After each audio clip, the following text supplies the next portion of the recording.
You know what? Another song. I mean, it started in the jam space. Yeah. We started writing for this record in January of 2013. Yeah. And then on and off until about May.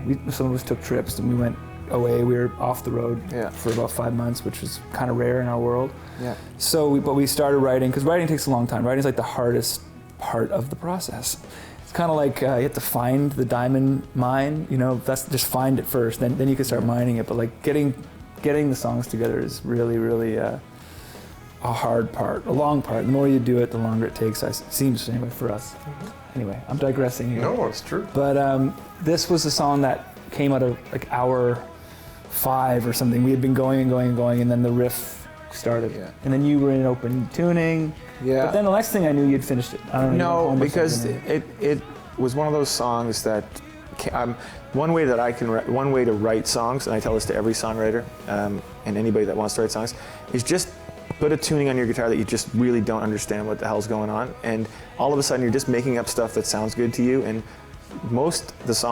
every song I've ever written has come from that. Like, it's like you're playing the same old chords, but because they're in different tunings and it sounds different, it just leads to some kind of inspiration, and that's where the initial part of that song came from me just fooling around, and I think open D with the capo on the 3rd fret, and I just, hey, this is cool, and I'm kind of bonehead when it comes to most things in my life, and I just thought it sounded good. It was melodic, and then when we got to the jam, Jack and Janiga started playing this kind of cool, I thought it kind of reminded me of like the Broken Social Scene kind of riff, and it was like kind of a cool little like indie rock kind of riff, and I thought that was kind of neat. And something different for us. Okay, so that's what it was. I wasn't sure if the riff came before the song. Yeah, the song was done. We have poor communication skills in our band, so we all think Sean's doing one of these right now, saying he wrote this song. I actually wrote the song. I wrote the entire record. Yeah. This guy's had nothing to do with it. I sang everything. We were vacationing for 5 months while Gavin was slaved away on the songs. Yeah.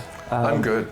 Yeah, he's good. Quite. But all that to say, it turned out great. Yeah, another production piece where we did a lot of weaving of sonic ambience, and Lenny mixed the shit out of it. Yeah. He kind of acoustified it a bit in the end. And we did 2 mixes. There was a day we just had it up and we played with it, and I don't know if both of these will be on the record, or maybe there'll be an extra track where we were having such fun delving into sonic space, and you know, we had lots of delays and reverbs, and I have way too many trinkets, and we had all of the trinkets on his guitars, and we started making these spatial things, and then so we're listening back, and we put the vocal back in, and then we put the drums back in, and it kind of, thankfully we were recording, and it turned into a really neat Radiohead kind of Kid A era mix. It's really, really great. It's great. And, you know, credit to you, it's a performance mix.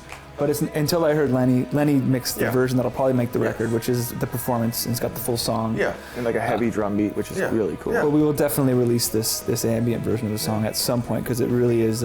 It's a deconstructionist thing, kind of in reverse. Like, we just start to add things in, and for people who like the song, we'll be able to kind of find the layers and hear them separately.